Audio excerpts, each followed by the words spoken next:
যারা আল্লাহ রসুলকে গালি দিতে পারাকে নিজেদের জন্য বাক স্বাধীনতা মনে করেন। বাক স্বাধীনতা বুঝেন? বাক মানে কথা, কথা, কথার স্বাধীনতা, জবানের স্বাধীনতা। মানে হলো ওদের জবানের কোনো স্বাধীনতা, এটার কোনো পরাধীনতা থাকতে নাই, লাগাম থাকতে নাই। ওদের মুখ দিয়ে যার ইচ্ছা তার সমালোচনা করতে পারবে।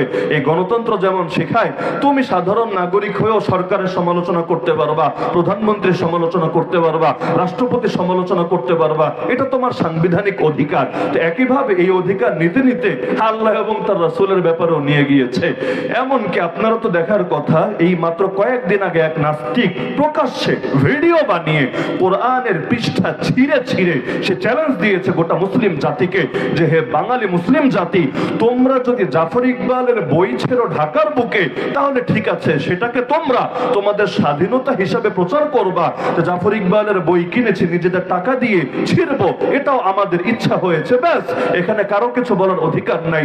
সে ভিডিওতে কোরআনের পৃষ্ঠা ছিঁড়ে সে বলছে যেদিন তোমরা জাফর ইকবালের বই ছিড়বা, কেন, এটা তোমাদের স্বাধীনতা, একই দিন আমি আবারও ভিডিওতে এসে কোরআনের পৃষ্ঠা ছিড়বো, এটা আমার স্বাধীনতা। নাউযুবিল্লাহি মিন যালিক। কিসের সাথে কি? পান্তা ভাতে কি? দুনিয়ার মধ্যে যদি কারো মুখের স্বাধীনতা এটার কোনো লাগাম না থাকে, যে যা ইচ্ছা তাই বলতে পারে, যা ইচ্ছা তাই করতে পারে, তাহলে আপনি একটাবার যুক্তি দিয়ে চিন্তা করেন যে তোমার মুখ যদি আসলেই স্বাধীনতা ভোগ করতে পারে লাগামহীন ভাবে, আমার হাত কি অপরাধ করেছে? আমার হাতেরও তো স্বাধীনতা থাকা উচিত লাগামহীন ভাবে। তোমার মুখের স্বাধীনতার যদি দাবি হয় আল্লাহ রাসূল সাল্লাল্লাহু আলাইহি ওয়াসাল্লামকে গালি দেওয়া, আল্লাহর শানে বেয়াদবি করা, আমার হাতের স্বাধীনতা কেন হবে না? তোর মতো পাপিষ্ঠকে দুনিয়া থেকে বিদায় করে দাও। কারণ তুই যেহেতু কোনো লাগামে বিশ্বাসী না, আমিও লাগামে বিশ্বাসী হব না। সমান সমান মূলনীতির দাবি তো এটাই, যারা পাবে সমানভাবে পাবে, পাবে না কেউ পাবে না, কিন্তু কেউ পাবে আর কেউ পাবে না, তা হবে না, তা হবে না। তোর মুখ স্বাধীনতা পাবে কেন? তুই নাস্তিক। তোর মুখ স্বাধীনতা পাবে কেন? তুই গুস্তাখে রাসূল। তোর মুখ যদি স্বাধীনতা পেতে পারে, আমার হাতেরও স্বাধীনতা পাওয়া উচিত। তাহলে মুখ দিয়ে যদি গালিগালাজ করো, আগে মেনে নাও যে মুসলমান হাত দিয়ে স্বাধীনভাবে যা মনে চায় করতে পারবে। যদি এটা মেনে নেয়, এবার গালি যত দিতে পারো দাও, তুমি গালি দিও তোমার জবানের স্বাধীনতা হিসাবে, বাকি কাম মুসলমান ঠিক মতোই ঘটিয়ে দেবে। কারণ আল্লাহ রাসূল সাল্লাল্লাহু আলাইহি ওয়াসাল্লামকে গালি দিলে তারে কি আচরণ করতে হয় তার সাথে, এটা তো সাহাবাদের জামানায় ছোট ছোট বাচ্চারা পর্যন্ত জানতো। এটা জানার জন্য বড় মুফতিও হওয়া লাগে না, মুহাদ্দিসও হওয়া লাগে না, বড় শায়েখও হওয়া লাগে না, বড় পীরও হওয়া লাগে না। আপনারা আবু জাহেলের নাম শুনেছেন না? আবু জাহেলকে হত্যা করেছে কে? বড় বড় কোনো বীর বাহাদুর, বড় কোনো সেনাপতি না, ছোট ছোট দুইটা বাচ্চা, যাদের একজনের নাম মুআদ আর একজনের নাম মুআওয়াদ। কেন হত্যা করেছে জানেন? বলতে পারেন না, আবু জাহেল যুদ্ধ করতে এসেছে, এরাও মনে হয় বাহিনীর অন্তর্ভুক্ত ছিল, লড়াই করতে করতে করতে হঠাৎ কোপ লেগে গেছে, আবু জাহেল মরে গেছে। না, সহিহ বুখারীর মধ্যে হাদিস আছে তারা মূলত যোদ্ধা বাহিনীর অন্তর্ভুক্ত না। আব্দুর রহমান বিন আওফ রাদিয়াল্লাহু আনহু বলেন, আমি বদরের ময়দানে দাঁড়িয়ে ছিলাম, হঠাৎ দেখি দুই পাশে দুইটা বাচ্চা। ডান পাশের জন আমাকে বলে, চাচা যান, আবু জাহেলকে একটু দেখিয়ে দেন না। বাম পাশের জন বলে, না চাচা আমাকে দেখান আবু জাহেলকে। তিনি বলেন, আমি অবাক হয়ে গেলাম। আমি জিজ্ঞাসা করলাম, ভাতিজা আবু জাহেলকে চিনে কি করবা? আবু জাহেল আজকের যুদ্ধের সেনাপতি, কুরাইশের সর্দার, তাকে চিনে তোমাদের কি কাজ? উভয় একসঙ্গে বলে উঠলো, চাচা শুনেছি শুনেছি আল্লাহর নবীকে গালি দেয়, আল্লাহর নামে কসম করেছি একবার যদি ওর দেখা পেয়ে যাই হয়তো ও জাহান্নামে যাবে, না হলে আমরা মৃত্যুবরণ করে জান্নাতের সবুজ পাখি হব। তো যতদিন পর্যন্ত যার কপালে আগে মরণ লেখা সে না মরে, একবার ওর দেখা পেলে কিছুতেই ছাড়বো না ওর পিছু। তিনি বলেন, ওদের কথা শুনে আমি আবেগ ধরে রাখতে পারছিলাম না। ছোট ছোট বাচ্চা বলে কি যে নবীরে কেন গালি দেয় আবু জাহাল, এজন্য তারা আবু জাহালকে হয়তো মারবে, না হলে নিজেরা মরবে। এমনকি বলে উঠলো, চাচা মাকে বলে এসেছি, চির বিদায় নিয়ে এসেছি, মা এই মুখ হয়তো আর দুনিয়াতে দেখাতে পারবো না। যদি আবু জাহালকে জাহান্নামে পৌঁছাতে পারি তাহলে তো ঠিক আছে, না হলে আমরাই লাশ হয়ে তোমার কাছে আসবো। ইহজগতে দেখা না হলেও পরজগতে দেখা হবে ইনশাআল্লাহ। আল্লাহ, কিন্তু জান থাকতে আবু জাহালকে কিছুতেই ছেড়ে দেব না।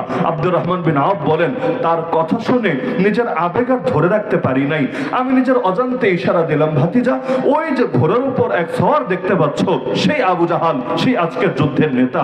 তিনি বলেন, ইশারা দিতে দেরি, উভয়ে বাজ পাখির মতো ছুটে যেতে দেরি না। যাওয়ার পর একজন গিয়ে ঘোড়ার পায়ে কোপ মারলো, ঘোড়ার পা কেটে গেল, আবু জাহাল উপর থেকে ছিটকে পড়লো। আর একজন গিয়ে যা করার তাই করে আসলো, আবু জাহালের খেল খতম করে দিয়ে আসলো। তো সাহাবীদের ছোট ছোট বাচ্চারা পর্যন্ত জানতো যে স্বাধীনতার নামে, সেটা বাক স্বাধীনতা হোক আর কলমের স্বাধীনতা হোক, সেটা ব্লগিং এর স্বাধীনতা হোক আর যেই নামের স্বাধীনতা হোক, যদি আল্লাহর নবীর শানে কেউ বেয়াদবি করে, সে আর অধিকার রাখে না এই জমিনের বুকে বেঁচে থাকা।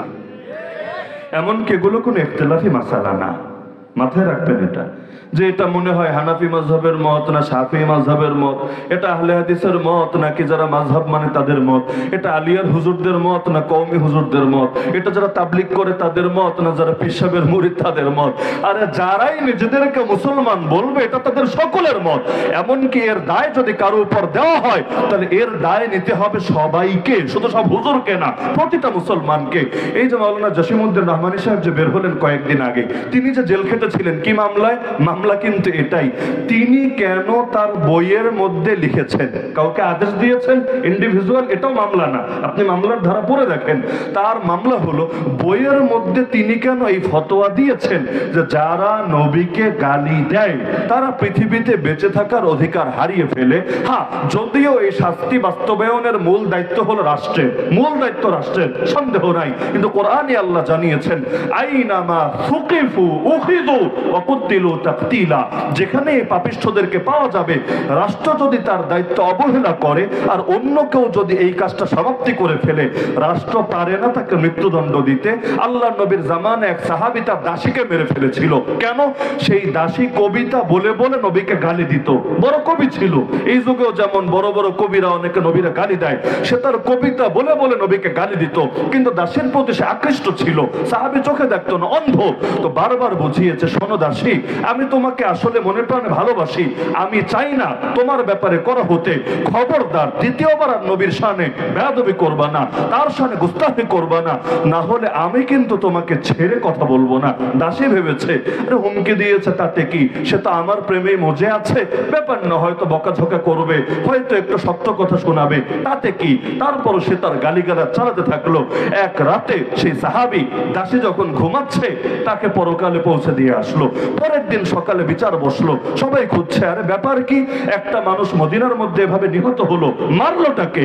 আল্লাহ রাসূল সাল্লাল্লাহু আলাইহি ওয়াসাল্লাম সেখানে বসা, সেই সাহাবী নিজেই এসে বললেন, ইয়া রাসূলুল্লাহ, আমি নিজ হাতে তাকে মেরেছি, এবার যেই শাস্তি আপনি আমাকে দেবেন সব শাস্তি মাথা পেতে নিতে রাজি আছি, কিন্তু আমি জিন্দা থাকতে আপনার শানে গুস্তাখি হবে এটা মেনে নিতে পারি না, তো গুস্তাখে বিদায় করেছি। এবার আপনি যদি আমাকে মৃত্যুদণ্ডে দণ্ডিত করেন, তাতেও আমার মনে কোনো কষ্ট থাকবে না। আল্লাহ রাসূল